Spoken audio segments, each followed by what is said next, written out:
Hello दोस्तों, modern study 2.0 के YouTube channel में आपका स्वागत है। तो चलिए, हमारा जो है रेगुलेटिंग एक्ट हो गया था, पिट्स इंडिया एक्ट हम देख लिए थे। तो आज हम देखेंगे 1786 का एक्ट देखेंगे, उसके बाद 1793 देखेंगे और 1813। आज हम 3 एक्ट को एक साथ देखने वाले हैं। तो ये देखिए, पॉलिटी में हम इसको पढ़ रहे हैं। ये जो ऐसा टॉपिक है कि इसको रटने के बाद ये भूल जाता है। इसका यदि हम कारण, मेन रीज़न नहीं जानते हैं तो आप इसको कितना भी याद करेंगे, ये कुछ समय बाद जो है भूल जाता है। तो हमको इस तरीके से इसको पढ़ना है, याद करना है कि जो हमेशा के लिए हमारे दिमाग में सेट रहे। तो चलिए हम देखते हैं, स्टार्ट करते हैं। ये देखिए, हम 3 एक्ट पढ़ेंगे। इसको जो है रटना नहीं है हमको, बस जो है कारण इसका समझना है। इसमें जो इम्पोर्टेंट बात है वो ऑटोमेटिक आपको सब याद हो जाएगा, बस ध्यान से देखना है। नहीं तो इसको रटते रहिए हमेशा, ये जो है कभी याद नहीं होता है, भूल जाता है। तो चलिए इसका हम देखते हैं 1886 का एक्ट क्यों आया। तो 1700 हम देख लिए थे, 73 का आया। उसमें संशोधन के लिए 2 एक्ट आया था, एक एक्ट ऑफ सेटलमेंट आया था और जो है पिट्स इंडिया एक्ट, 2 हम पढ़ चुके थे। और ये जो है ये तीसरा हम पढ़ रहे हैं। उसके बाद पिट्स इंडिया एक्ट के बाद ये इसको हम पढ़ रहे हैं। ये इम्पोर्टेंट नहीं है उतना, लेकिन जब क्रम दे दिया जाए सजाने के लिए, तो ये जो है जो एक्ट आया है ब्रिटेन से, तो ये इसको पता नहीं है हमको एक्ट, तो हमारा क्वेश्चन जो है गलत हो जाएगा। तो चलिए इसको हम समझते हैं, इसमें क्या क्या क्या इसमें प्रावधान थे, ये जो है इसके आने का रीज़न क्या था। तो देखिए, थोड़ा सा हम इतिहास में चलते हैं पीछे। 1776, ये 1776 का समय देखिए, 4 जुलाई। ये जो अमेरिका क्या हुआ, आज़ाद हो गया। अमेरिका आज़ाद हो गया, किससे आज़ाद हो गया? ब्रिटेन से आज़ाद हो गया। ब्रिटेन जैसे ईस्ट इंडिया कंपनी भेज के भारत पे शासन कर रही थी या व्यापार कर रही थी, उसी तरह जो है अमेरिका में भी उसकी कंपनी थी। तो वहाँ के लोग जो है ब्रिटिश से जो आज़ादी पा गए 1776 में, 4 जुलाई 1776 में। तो वहाँ ये जो है ब्रिटिश जो थे, ये सोचने लगे कि जो हम क्या क्या गलती किए थे, क्या गलती करने की वजह से जो है हमारे हाथ से जो है हमारा उपनिवेश ये अमेरिका वाला छीन गया या चला गया, वो जिसको आज़ाद करना पड़ गया। तो इसमें जो है इसका रिलेशन है 1886 से, तब हम इसको बता रहे हैं, ठीक। तो देखिए, तो यहाँ जो ब्रिटेन में, ये अमेरिका में यहाँ के सेनापति थे, सेनापति यहाँ के रहते हैं, प्रधान सेनापति लॉर्ड कॉर्नवालिस।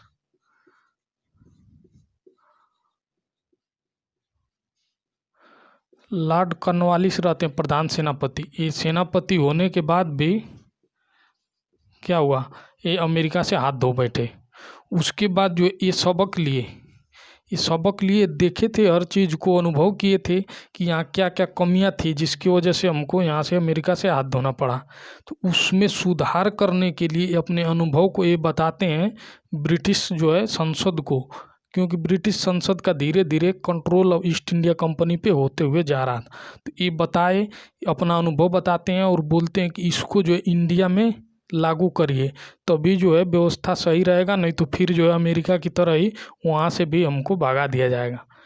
तो ये लॉर्ड कॉर्नवालिस का जो इन्होंने बताया वो क्या प्रावधान था, उसको हम समझते हैं। चलिए, ये जो है थोड़ा सा इससे रिलेटेड है, मैं इसलिए बता दिया इसको। तो ये लॉर्ड कॉर्नवालिस जो है 1886 का चार्टर एक आता है, जो ये लॉर्ड कॉर्नवालिस का जो अनुभव रहता है, जो बताते हैं, देखे रहते हैं अमेरिका में। तो यहाँ पे 2 प्रावधान बताते हैं, वही जो है 1886 में दिया गया है। तो चलिए उसको एक एक देखते हैं दोनों को।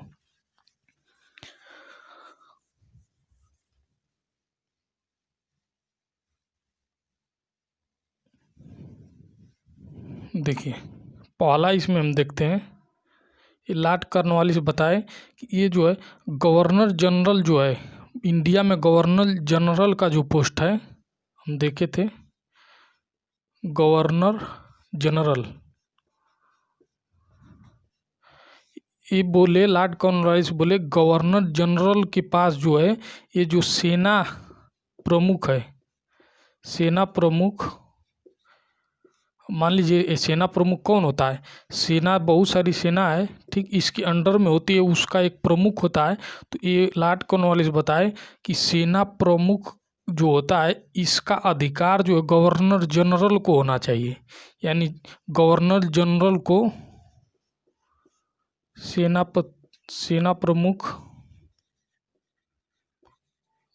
प्रमुख का अधिकार होना चाहिए।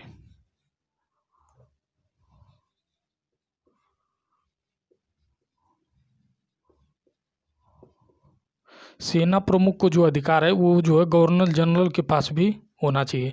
तो ये पहला ये चीज़ बताए। सेकेंड जो है इस ये प्रावधान में 1786 में ये दिया गया कि गवर्नर जनरल को अब दे दिया गया सेना प्रमुख का प्रधान जो होता था उसका अधिकार जो है गवर्नर जनरल को दे दिया गया 1786 की एक्ट के तहत। और दूसरा चीज़ इसमें था एक यहाँ गवर्नर जनरल को पावरफुल बनाया जा रहा है धीरे धीरे, हम देख चुके थे। देखिए हम देखें अब यहाँ पे एक चीज़ और इसमें प्रावधान दूसरा जो है जो गवर्नर जनरल हम देख चुके थे। गवर्नर जनरल की एक परिषद थी, इसमें देखे थे कि रेगुलेटिंग एक्ट आया तो इस समय इसमें 4 मेंबर थे और गवर्नर जनरल बिल्कुल पावरफुल नहीं था। हम देखे पिट्स इंडिया एक्ट में इसको घटा के 3 कर दिया गया। ये जो इस समय निर्णय होता था बहुमत के आधार पे, यानी 4 लोग हैं और जिस निर्णय पे बहुमत होगा वही जो है मान्य होगा, गवर्नर जनरल कुछ नहीं कर सकता। तो इसमें क्या करते 3 लोग एक साथ मिल जाते थे किसी जो है निर्णय को लेके, तो ये जो है इन्हीं का निर्णय मान्य होता था, गवर्नर जनरल कुछ नहीं कर पाता था। तो इसको थोड़ा सा पावरफुल बनाया गया। ये पिट्स इंडिया एक्ट में हम देखे थे, पिट्स इंडिया एक्ट, इसमें क्या किया गया, इसमें गवर्नर जनरल की परिषद की संख्या को ही घटा दिया गया। 4 लोग थे तो 3 को कर दिया गया। इसमें से बोला गया कि एक भी जो अब गवर्नर जनरल के समर्थन में आ गया तो वही निर्णय मान्य होगा। ठीक, तो यहाँ गवर्नर जनरल को थोड़ा सा पावर दिया गया। यहाँ पे इसमें क्या किया गया है, अब ये बोला गया इसमें 1786 के चार्टर एक्ट में बोला गया कि अब गवर्नर जनरल जो है परिषद कोई भी निर्णय ले, अब एक लोग हो या चाहे तीनों एक साथ मिल जाएं और कोई निर्णय ले रहे हैं तो ये जो है गवर्नर जनरल को पसंद आ रहा है तो ठीक वो पास करेगा, नहीं तो क्या कर सकता है ये जो है इनके निर्णय को निरस्त भी कर सकता है। तो देखिए तो ये गवर्नर जनरल अपनी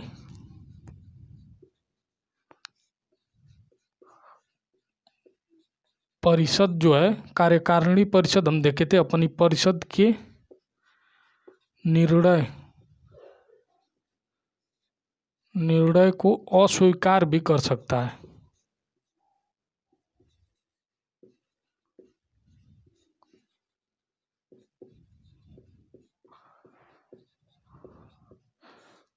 ये उसकी मर्जी पे डिपेंड है, ठीक, कि स्वीकार करेगा या तो उसका मन कर रहा है कि नहीं ये सही नहीं है तो अस्वीकार कर देगा।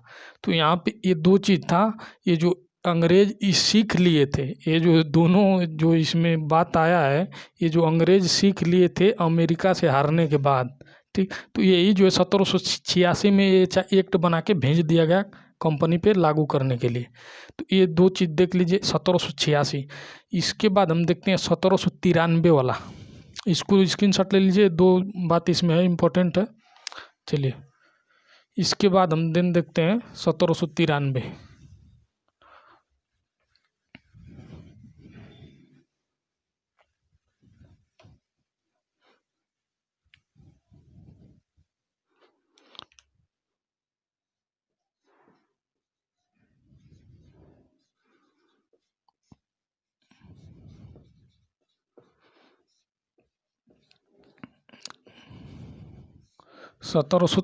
का चार्टर एक्ट, इसमें देखिए इसमें पहला काम क्या किया गया, इसमें देखिए आने का रीज़न क्या था।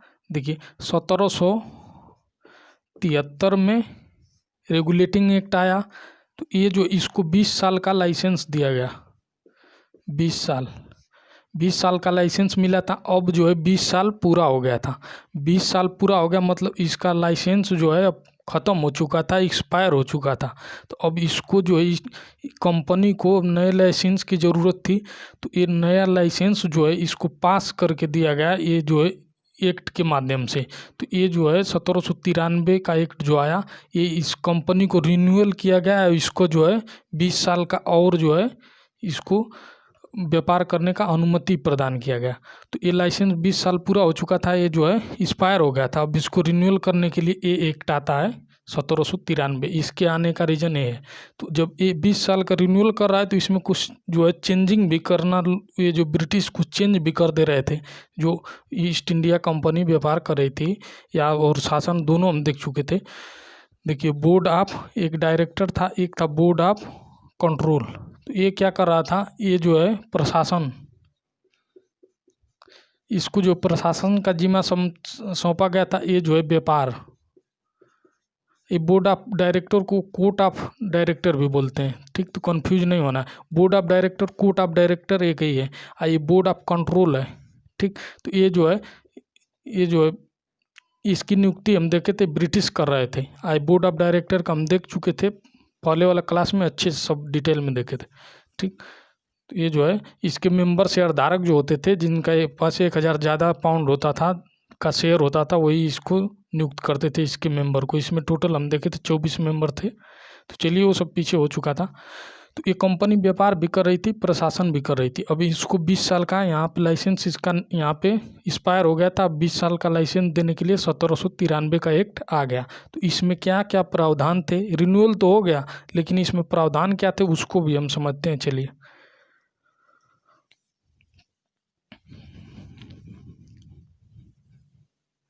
देखिए, इसमें कहा गया, पहला जो है प्रावधान था कि विधि जो होगी, विधि हम बोलें या नियम बोलें या कानून बोलें, ठीक, सब एक है। विधि जो है लिखित होगा। अब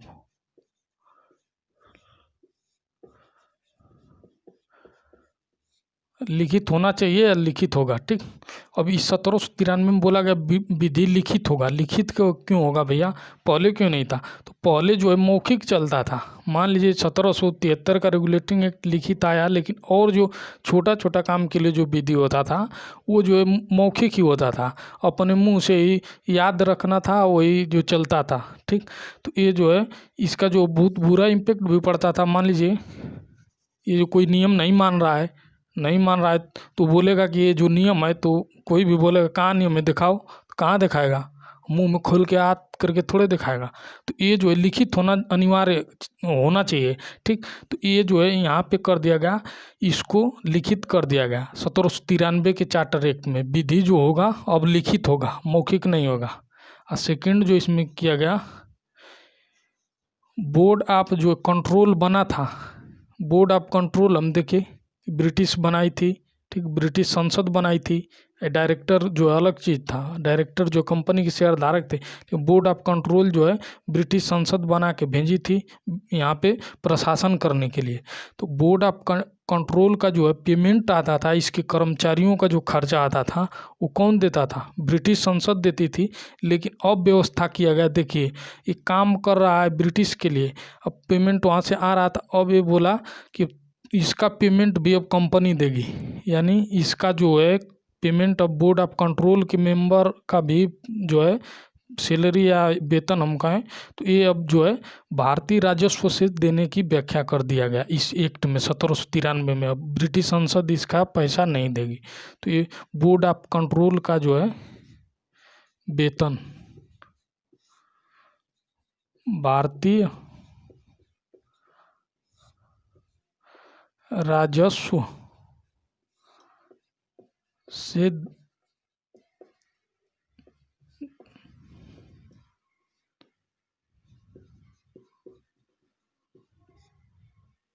देखिए, तो इस एक्ट में दो चीज़ हम देखें।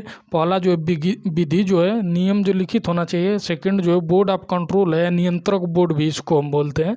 तो बोर्ड ऑफ कंट्रोल का वेतन भी, इसके कर्मचारियों को पूरा टोटल जो है वेतन अब भारतीय राजस्व से देने की इसमें व्याख्या कर दिया गया इस 1793 के चार्टर एक्ट में।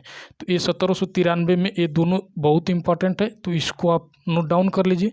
इसके बाद हम देखते हैं 1813 का एक्ट, वो जो है सबसे इम्पोर्टेंट है। तो ये जो है इसको भी नोट कर लीजिए, ये जो है डायरेक्ट एग्जाम में आता है कि भारतीय राजस्व से जो है वेतन पहला देने की व्याख्या बात किस में कही गई है, किस एक्ट में, नियंत्रक बोर्ड को, तो 1793 में बोला गया।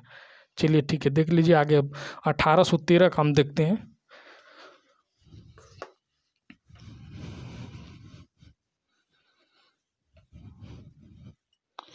चलिए देखिए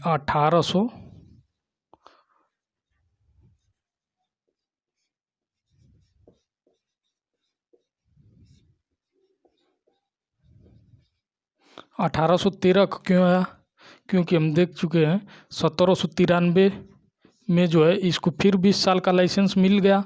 1793 में मिल गया तो अब क्या होगा, 1813 में 20 साल पूरा हो जाएगा, तो ये 1793 वाला जो इसको लाइसेंस मिला था क्या हो जाएगा, ये एक्सपायर हो जाएगा, ये निरस्त हो जाएगा। तो अब इसको पुनः लाइसेंस चाहिए, तो पुनः लाइसेंस चाहिए तो एक्ट आएगा। एक्ट आएगा तो कौन आया, 1813 का चार्टर एक्ट। ये कंपनी को जो है पुनः रिन्यूअल करने के लिए 20 साल के लिए फिर आ गया। इसी तरह हम देखें 1813 के बाद 1833 में ये जो है निरस्त हो जाएगा इसका लाइसेंस, तो फिर 1833 में आएगा। तो 1813 में ये एक्ट आ गया। एक चीज़ और देखना है, कन्फ्यूज नहीं होना। हम जो देखे थे 1773 से 1793 से हम देखे 1813, 1813 से 1833, ये जो 20-20 साल पे आ रहा है, ये बीच में आ रहा है। ये नहीं कि वो लाइसेंस के लिए नहीं आया, वो प्रावधान के लिए आया। कन्फ्यूजन नहीं होना चाहिए।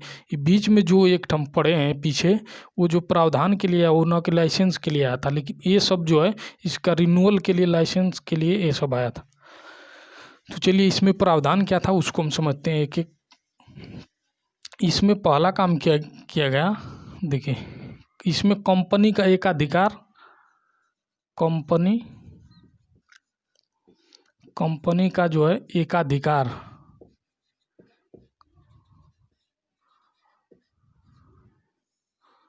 एकाधिकार समाप्त।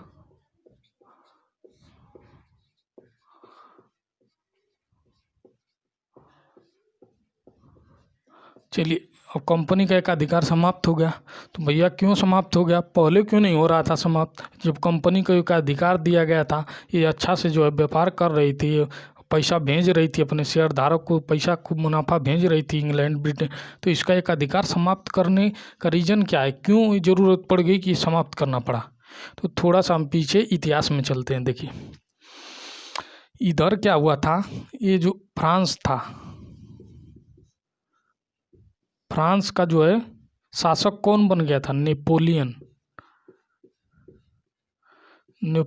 जो है फ्रांस का शासक बन गया था। ये फ्रांस का शासक नेपोलियन बन गया। इधर जो है इंग्लैंड एक द्वीप पे बसा हुआ है। ये जो है यूरोप जो है, यहाँ पे यूरोप जो है, यूरोप के जो है ये मुख्य भूमि से टच नहीं है। ये जो है यहाँ जल के माध्यम से, यहाँ इंग्लिश चैनल है, ठीक, तो इंग्लिश चैनल है यहाँ पे बीच में, तो ये जो है ये डायरेक्ट कनेक्टेड नहीं है। तो यहाँ पे है फ्रांस, ठीक, तो ये है, मान लीजिए ये फ्रांस है। देखिए तो फ्रांस में बन गया शासक नेपोलियन बना। तो ये जो काफ़ी क्षेत्रों पे, फ्रांस के काफ़ी क्षेत्रों पे इसका क्या हो गया, नेपोलियन का जो है ये यूरोप के काफ़ी क्षेत्र, फ्रांस तो ये देश है, अलग अलग यूरोप में बहुत सारे जो देश हैं उनके ये जो काफ़ी देशों पे अधिकार किसका हो गया, नेपोलियन का अधिकार हो गया। नेपोलियन जो है यूरोप के काफ़ी देशों पे अधिकार कर लिया। और फ्रांस में और इंग्लैंड में जो है हमेशा व्यापारिक मतभेद रहा स्टार्टिंग से ही, ठीक, तो इनके बीच आपस में मतभेद था, इनका जो आपस में बनता नहीं था। ये जो है पूरा जो अधिकार कर चुका है काफ़ी देशों पे, फ्रांस का शासक नेपोलियन यूरोप के काफ़ी देश पे अधिकार कर चुका है। उसके बाद ये क्या किया, ये नेपोलियन क्या किया, ये जो है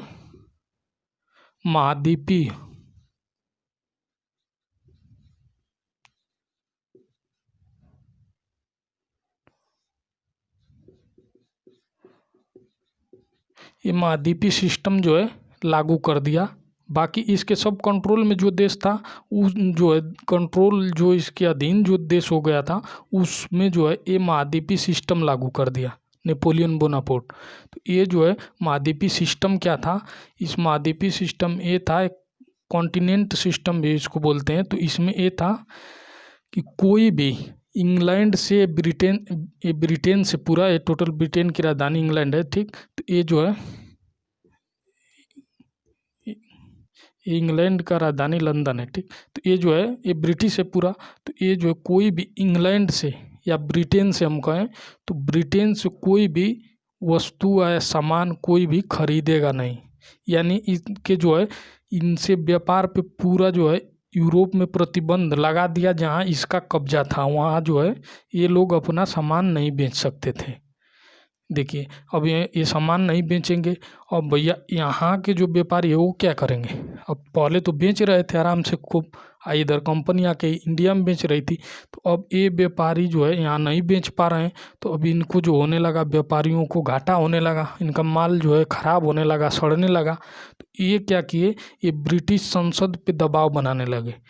संसद पे दबाव बनाए कि हम भी अब पूर्वी देश के साथ, या ये हम बोले एशिया के साथ व्यापार करना चाहते हैं। ये व्यापारी बोले कि हम भी एशिया के साथ व्यापार करना चाहते हैं, लेकिन आप जो कंपनी को एक अधिकार दिए हैं, हमको भी अधिकार चाहिए व्यापार करने के लिए। ये ज़्यादा जब प्रेशर बनाने लगे तो यहाँ के लोग जो है ब्रिटिश जो है संसद में भी जो है कंपनी के शेयर धारक थे, तो वो चाहते तो नहीं थे, लेकिन जो है पूरा देश में जो है माहौल गड़बड़ होने लगा पूरा, ठीक। तो ये लोग मजबूर हो गए, मजबूर होके इनको आज्ञा देना पड़ गया कि आप भी व्यापार करिए, जाके एशिया से व्यापार करिए, पूर्वी देशों से करिए, भारत से करिए, पूरा इनको भी अधिकार देना पड़ गया मजबूरी में। तो ये जो है अधिकार दिए, तो ये जो कंपनी का एकाधिकार था इसको क्या किए, निरस्त कर दिए। ये मेन रीज़न क्या था वो आप समझ गए होंगे, क्यों जो है एकाधिकार को यहाँ समाप्त किया गया था। ये व्यापारियों का इधर बंद हो गया सामान बेचना, तो ये जो है सरकार से अपना जो है अनुमति मांगे व्यापार करने के लिए। तो जो है कंपनी का एकाधिकार था, एकाधिकार का मतलब कंपनी सिर्फ व्यापार कर सकती है, इधर कोई इंग्लैंड से दूसरा कंपनी नहीं जाएगा, कोई व्यक्ति नहीं जाएगा व्यापार करने, और निजी व्यापार बंद हो चुका था। तो यहाँ पे जो है ये परमिशन मिल गया इनको, तो परमिशन मिल गया, तो यहाँ जो है ब्रिटिश संसद से अनुमति लेके कोई भी अब पूर्वी देशों के साथ एशिया में, इंडोनेशिया में, भारत में व्यापार कर सकता था। तो इनको अनुमति यहाँ पे मिल गया। तो यहाँ एकाधिकार समाप्त कर दिया गया। लेकिन इसमें दो चीज़ और इसमें रखा गया कि जो चाय का व्यापार है, चाय का व्यापार जो था इस पर जो है कंपनी का एकाधिकार बना रहा। ये जो है कंपनी का एकाधिकार रहेगा चाय पे। ये भैया इस संसद के लोग भी इसमें बैठे हैं इसमें ब्रिटिश संसद में कंपनी के शेयर धारक भी बैठे हैं, ठीक। तो अपना हित की बात भी करेंगे, ठीक। तो ये अपने ये चाय का व्यापार का एकाधिकार इनके पास सुरक्षित रहा। और सेकेंड जो इसमें क्या किए कि जो चीन के साथ है, चीन के साथ व्यापार, यानी अब कोई भी ब्रिटेन से आएगा तो चाय का व्यापार नहीं करेगा, क्योंकि चाय के व्यापार पे का अधिकार किसका है, कंपनी का। सेकेंड जो है चाइना के साथ व्यापार नहीं करेगा, यानी चीन के साथ व्यापार नहीं करेगा। अभी जो कंपनी के पास एकाधिकार इनका मौजूद था, चाइना के साथ व्यापार का और चाय के साथ व्यापार का एकाधिकार इनके पास सुरक्षित था। तो चलिए स्क्रीनशॉट ले लीजिए, इसके नीचे आगे पूरा कहानी समझते हैं। तो इनको जो है एक कंपनी का एकाधिकार यहाँ समाप्त हुआ, लेकिन चाय के साथ बना रहा, और चीन के साथ व्यापार करने का एकाधिकार इनके पास अभी सुरक्षित था। आगे कहानी देखते हैं। चलिए स्क्रीनशॉट ले लीजिए, इसको मिटाने जा रहे हैं। देखिए जब अब इनको परमिशन मिल गया, कोई भी जो है अब अंग्रेज आ सकता था व्यापार करने के लिए, अब कोई बाउंडेशन नहीं है। लेकिन ये चीन में नहीं जाएगा, चाय का व्यापार नहीं करेगा, इसके अलावा और व्यापार कर सकता है, पूरा जो पूर्वी देश में कहीं भी जाके व्यापार कर सकता है, रह सकता है। तो इनको अधिकार मिल गया। और जो सेकेंड इसमें प्रावधान में जो लिखा गया है, इसमें जो है ईसाई मिशनरी जो थे, ईसाई मिशनरी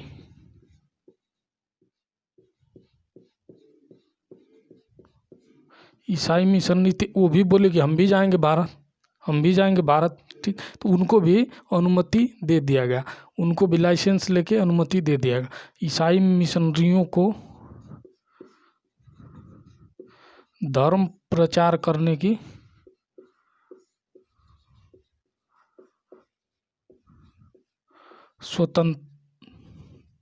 स्वतंत्रता इनको भी मिल गई कि ईसाई मिशनरी भी अब धर्म प्रचार करने के लिए जाएंगे भारत, अब पूर्वी देश में जाके अपने धर्म का प्रचार कर सकते हैं। मिशनरी, ईसाई मिशनरी जो पादरी जो होते हैं, पादरी लोग, ठीक, ये जो है अपना धर्म का प्रचार जाके पूर्वी देशों के साथ, पूर्वी देशों में अपना धर्म का प्रचार कर सकते हैं, ठीक। तो इनको अधिकार यहाँ से मिल गया।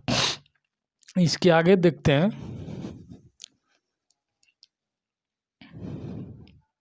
एक इसमें और चीज़ हुआ, देखिए अब जो है ईस्ट इंडिया कंपनी भारत में पूरा जो ब्रिटिश संसद खुद अधिकार करना चाहती थी, लेकिन इनडायरेक्ट रूप से जो है शासन चला रही थी। वो कंपनी को हटा के करना चाहती थी, लेकिन वो जानती थी कि ये जो ब्रिटिश सरकार जो है उसको जो है इंडिया के कल्चर का ज्ञान नहीं है, वहाँ के लोगों के रहन सहन के बारे में कुछ पता नहीं है, उनका रिएक्शन नहीं पता है। एक कंपनी जो है पूरा स्टार्टिंग से ही लड़ते हुए, युद्ध करते हुए आ रही है, सब सिस्टम समझ चुकी है। तो ब्रिटिश संसद डायरेक्ट हस्तक्षेप करेगी, कर नहीं सकती थी, क्योंकि उसको कुछ पता नहीं था। कंपनी जो है पूरी तरह से घुल मिल चुके थे अंग्रेजी लोग। तो अब जो है, अब ब्रिटिश जो क्या किए, अब यहाँ पे एक देखिए एक काम किए, अब जो है भारतीय जो है उनको भी अंग्रेजी सिखाओ, उनको शिक्षा सिखाओ, ठीक। अंग्रेजी अभी नहीं आएगा, आएगा उसको बाद में देखेंगे।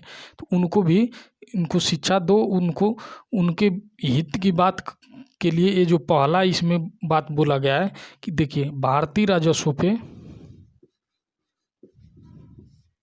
भारतीय शिक्षा पे,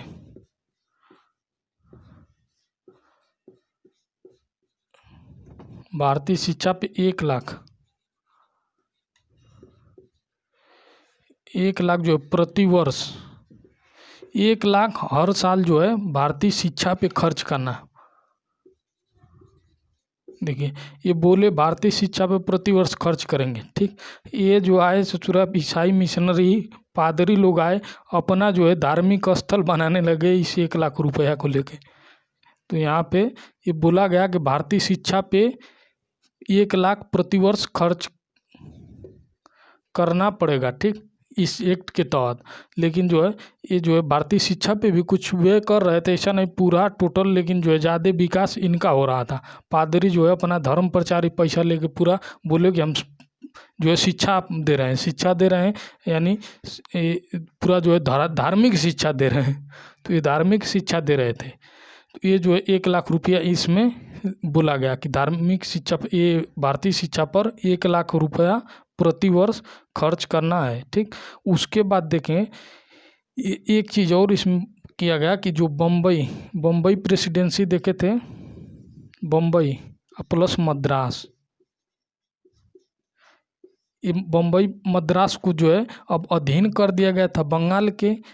और बंगाल के गवर्नर को पूरा जो है पावरफुल बना दिया गया, पूरा टोटल हम देख चुके हैं इससे पहले वाले एक्ट में, और वो पावरफुल हो गया। तो इनको भी कुछ अधिकार दे दिया जाए, ठीक।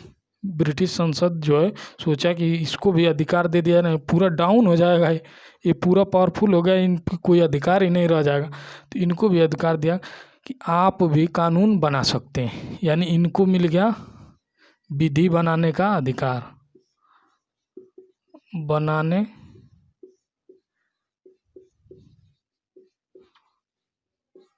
इनको जो है, इनको भी मिल गया विधि बनाने का अधिकार, यानी ये भी जो है कानून बना सकते हैं। लेकिन यहाँ पे विधि तो बना सकते हैं, लेकिन इनको क्या करना पड़ेगा, बंगाल का जो गवर्नर होता था उसको गवर्नर जनरल बोला गया, इस जो है गवर्नर जनरल से पास कराना पड़ेगा। ये जो विधि बनाए इसको गवर्नर जनरल से पास या इसको अनुमति लेना पड़ेगा इस विधि पे। जो जैसे इंडिया में कानून बनता है, राज्यसभा है, लोकसभा है, केंद्र में देख रहे हैं तो राज्यसभा है, लोकसभा है, कानून बनाएगा, बना के क्या फ़ायदा, जब जाए राष्ट्रपति सिग्नेचर नहीं करेगा तो कानून मान्य नहीं हो।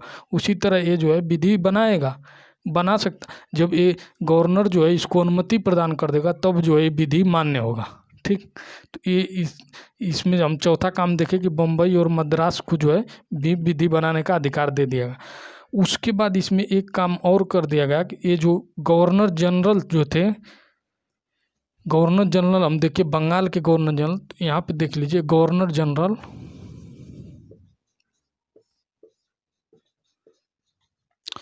गवर्नर जनरल जो थे या गवर्नर भी बोल दें, देखिए गवर्नर और गवर्नर जनरल इनके जो नियुक्ति अब कौन करेगा, पहले कौन करता था, बोर्ड ऑफ डायरेक्टर या कोर्ट ऑफ डायरेक्टर, इस कौन थे, कंपनी के शेयरधारक इनको चुनते थे, उन्हीं में से ये लोग थे। एक ही है संस्था, board of director court of director एक ही, तो ये लोग इनको चुनते थे। अब क्या प्रावधान किया गया, अब गवर्नर जनरल हो या चाहे गवर्नर हो, इनकी प्रेसिडेंसी हम देख चुके थे मद्रास, बम्बई और यहाँ पे बंगाल में जो था। तो ये जो है गवर्नर हो या गवर्नर जनरल, इनकी नियुक्ति कौन करेगा, इनकी नियुक्ति जो है अब डायरेक्ट सौंप दिया गया किसको, ये अपने अधिकार में ले लिया ब्रिटिश संसद, ब्रिटिश संसद। अब जो है ब्रिटिश संसद ही चुनेगा कौन गवर्नर होगा, कौन गवर्नर जनरल होगा। ठीक, तो इसको भी अधिकार यहाँ पे मिल गया। तो हम टोटल देख रहे हैं धीरे धीरे जो है ब्रिटिश संसद जो है या ब्रिटिश सरकार जो है, राजा जो है, धीरे धीरे जो है अपना हस्तक्षेप बढ़ाते हुए जा रहा है कंपनी पे। 1857 में जब भयानक विद्रोह होगा, ये जो साले पूरा खुरापात मचा देंगे पूरा अंग्रेज है, तो अब क्या होगा, ये पूरा जो है लोग जो विद्रोह कर देंगे, बहुत विद्रोह भयानक होगा। उसके बाद जो है पूरा इनका दिमाग खसक जाएगा ब्रिटिश का, ये पूरा जो है ये तो ज़्यादा अत्याचार करने लग जाते हैं। तब जो है ब्रिटिश संसद पूरा कंपनी को निरस्त करेगी, हटा के उसके बाद डायरेक्ट अपने हाथ में शासन ले लेगी। ये अभी इनडायरेक्ट रूप से शासन ही कर रही है भारत पे। तो ये जो है 1857 के बाद का हम कहानी देखेंगे। तो इसके बाद 1813 का चार्टर एक्ट है। तो ये एक्ट जो है बहुत इंपॉर्टेंट है, ये समझ में नहीं आता है, इसको अच्छे से हमको देखना है, ये रटने वाला चीज़ नहीं है, रटेंगे